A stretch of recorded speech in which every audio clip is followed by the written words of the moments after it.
கள்ளக்குறிச்சி மாவட்டம் ராயப்பனூரில் வாங்காத கடனை செலுத்தச் சொல்லி வேளாண் கூட்டுறவு கடன் சங்கத்திலிருந்து நோட்டீஸ் அனுப்பப்பட்டதால் கடும் மன உளைச்சலுக்கு ஆளானதாக சரஸ்வதி என்பவர் புகார் அளித்துள்ளார். 1,12,000 ரூபாய் கடன் பாக்கியை செலுத்துமாறு தனது வீட்டுக்கு வந்த நோட்டீஸ் குறித்து சம்பந்தப்பட்ட அதிகாரியிடம் சரஸ்வதி கேட்டபோது, கடனை செலுத்தாவிட்டால் வீட்டை இழுத்து பூட்டிவிடுவோம் என அந்த அதிகாரி மிரட்டியதாக கூறப்படுகிறது. இதையடுத்து சரஸ்வதியின் உறவினர்கள் அங்கு சென்று வாக்குவாதத்தில் ஈடுபட்டனர்.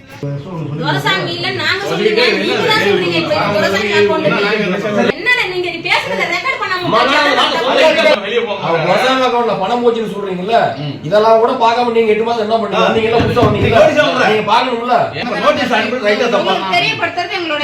தெரியப்படுத்தினா அந்த லோன் வாங்கினா வாங்கலையான்னு அதெல்லாம் செக் பண்ணி நோட்டீஸ் அனுப்பணும்.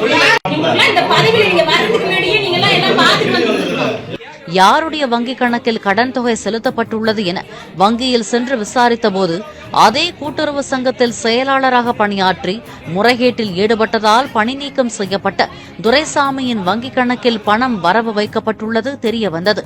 போலி ஆவணங்களை தயாரித்து மோசடியில் ஈடுபட்ட துரைசாமி மீது நடவடிக்கை எடுக்குமாறு அந்த பெண் கோரிக்கை வைத்துள்ளார்.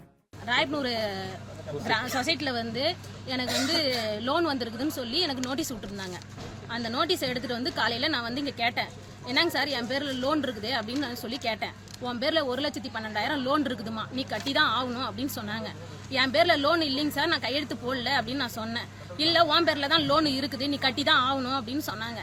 அதுக்கு நான் என்கொயரி சார் வந்தாங்க, இந்த மாதிரி என்கொயரி பண்ணினாங்க.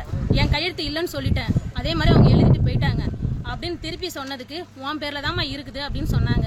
நான் உடனே சின்னசாலத்து பேங்குக்கு போயிட்டு என் அக்கௌண்ட் ஆதார் கார்டை கொடுத்து நான் செக் பண்ணி பார்த்தேன் சார். அதுல என் அக்கௌண்ட்ல 0 பேலன்ஸ் தான் இருக்குது, நீங்க லோன் எடுக்கல, நீங்க பணமும் போடல அப்படின்னு சொல்லிட்டாங்க சார்.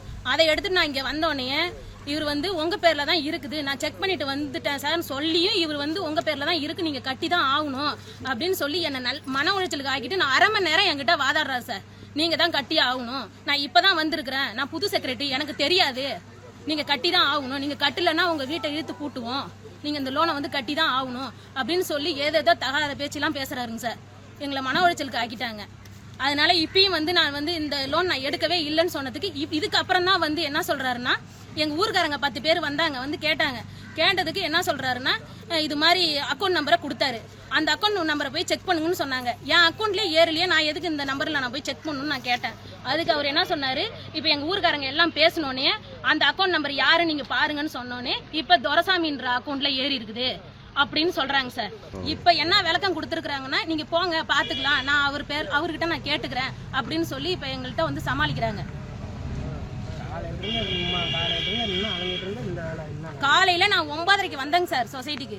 9:30ல இருந்து இங்க இருந்து நான் சின்னசேலம் போயிட்டு அங்க இருந்து நான் கேட்டுட்டு அங்க இல்லன்னு சொல்லிட்டாங்க. உங்களுக்கு அக்கௌண்டே இல்ல, நீங்க எங்க பணம் ஏறிக்குன்னு அங்க எங்களை திட்டி அனுப்பிச்சிட்டாங்க. அதோட இங்க கேட்டா இவரு கடைசி வரைக்கும் அந்த நோட்டை எடுத்து எங்களுக்கு யார் பேர்ல ஏறி இருக்கு, என் பேர்ல ஏறி இருந்த அக்கௌண்ட் நம்பரை கேட்டதுக்கு தரவே இல்லைங்க சார். பேரை கூட சொல்லல. இப்ப எல்லாம் எங்க ஊருக்காரங்க எல்லாரும் சேர்ந்து கேட்டதுனாலதான் அக்கௌண்ட் நம்பரை கொடுத்தாரு. அப்புறமும் கொடுக்கவே இல்லை. அதுக்கு பிறகு இன்னும் சில பேர் கேட்டதுனால அதுக்கு பிறகு இப்ப பேரை சொல்றாரு.